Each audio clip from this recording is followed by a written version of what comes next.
नमस्कार, स्वागत है आपका आर्या न्यूज में। मैं हूं आपके साथ सुमन पाल।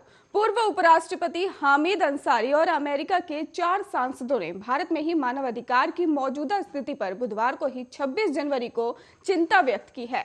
और सीनेटर एंड मार्के ने कहा है कि एक ऐसा माहौल बना है जहां भेदभाव और हिंसा जड़ पकड़ सकती है। हाल ही में वर्षों में हमने ऑनलाइन नफरत भरे भाषणों और नफरती घटनाओं में बढ़ोतरी देखी है, और इनमें मस्जिदों में भी तोड़फोड़, गिरजाघरों और जलाना और सांप्रदायिक हिंसा भी शामिल है। डेमोक्रेटिक पार्टी के सीनेटर मार्क का ही भारत विरोधी रुख अपनाने का इतिहास रहा है।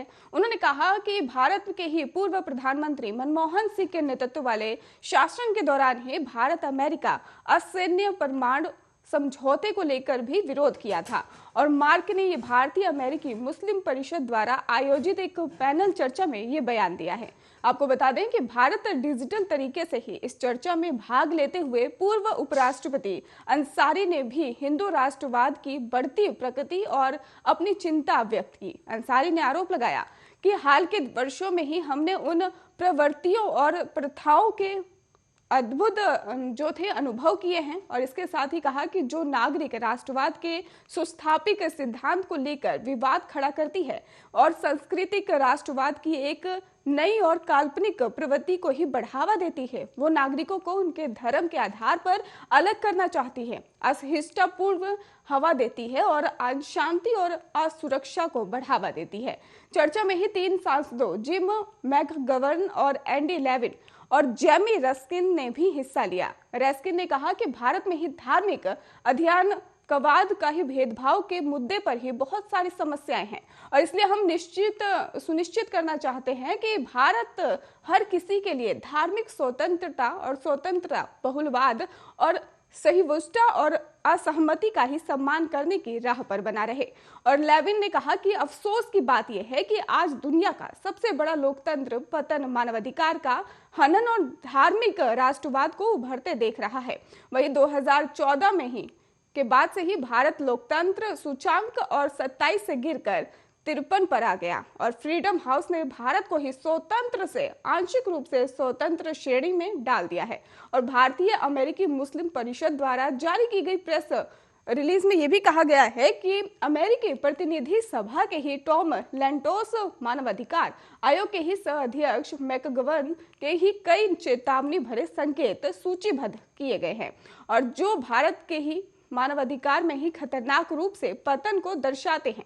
आपको बता दें कि भारत सरकार और सत्तारूढ़ भारतीय जनता पार्टी इन आरोपों का खंडन करती है।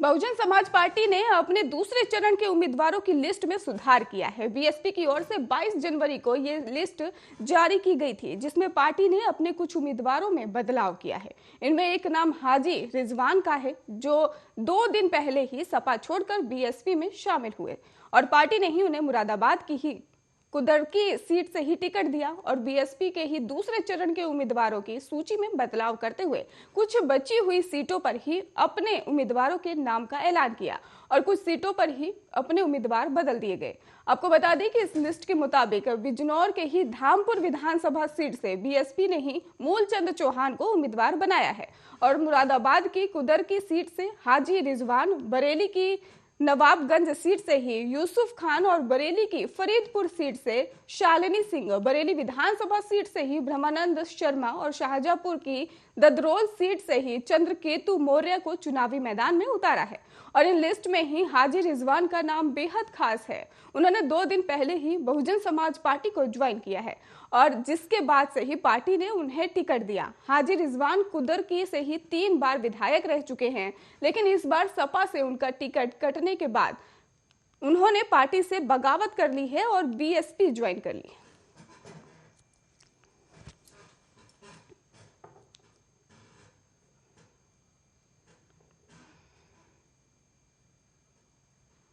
चीन की पीपुल्स लिबरेशन आर्मी ने ही अरुणाचल प्रदेश के अपर सियांग जिले के ही युवक मेराम तारोन को ही रिहा कर दिया है। केंद्रीय मंत्री किरेन रिजिजू ने ही इसको लेकर गुरुवार को ही इसकी जानकारी दी है और पीएलए ने ही युवक को भारतीय सेना को सौंप दिया है। जानकारी के लिए आपको बता दें कि अपर सियांग जिले के ही जिद्दो गांव के ही 19 साल के मिराज तारोन 18 जनवरी को ही विशिंग क्षेत्र के ही शियोंग कर लापता हो गए थे और जिसके बाद से ही कुछ लोगों ने बताया कि चीनी पीएलए ने ही उन्हें अपनी हिरासत में ले लिया।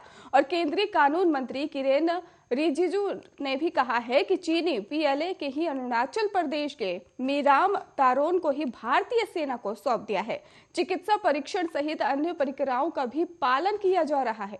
और इससे पहले किरेन ने बुधवार को कहा कि भारतीय सेना और चीन की पीपुल्स लिबरेशन आर्मी ही के बीच ही युवक ने ही संबंध में हॉटलाइन पर भी बातचीत की है और इसको लेकर उन्होंने कहा कि पीएलए ने ही सकारात्मक प्रतिक्रिया दी है और युवक को सौंपने का संकेत दिया है, रिहाई की जगह का सुझाव दिया है। युवक 18 जनवरी को ही लापता हुआ था और इसके एक दिन बाद 19 जनवरी को भारतीय सेना ने चीनी पक्ष से संपर्क किया और टाटी युवक के ही भटकने की स्थिति में ही उसका पता लगाने और उसकी वापसी में सहायता मांगी जा सके। और चीनी पक्ष ने ही आश्वस्त किया कि वे युवक की तलाश करेंगे और स्थापित प्रोटोकॉल के अनुसार उसे वापस कर देंगे।